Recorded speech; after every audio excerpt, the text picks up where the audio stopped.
Welcome back to another episode of 2 packs a day, 14 days. So, going strong here so far. This is the 5th episode, maybe the 6th, I can't remember. But let's see what we get today. Lewandowski, Trafigo, David De Gea, I want to say Star Striker, Star Striker, Cole Palmer, Ronaldinho Showboat, that is awesome. Magic Memories, Patrick Schick, Xavi Hernandez, Cup Champion, Courtois, and nothing else special there.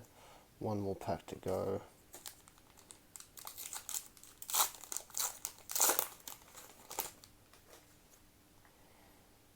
Patrick Schick, Paul Victor, Diego Costa, Mohamed Salah, 100 Club, Showboat David Villa, he was awesome back in the day.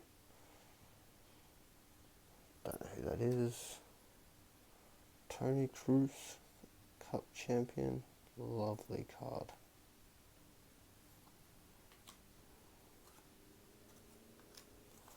And that is everything for today. So, got a couple of cards I like today, but it's out of 4 cards today. 2 Cup Champions, Mohamed Salah, and Ronaldinho. What do you think? Which card do you think was the winner of the day? Surely it's out of those 4, yeah. Anyways, thank you for watching. Take care.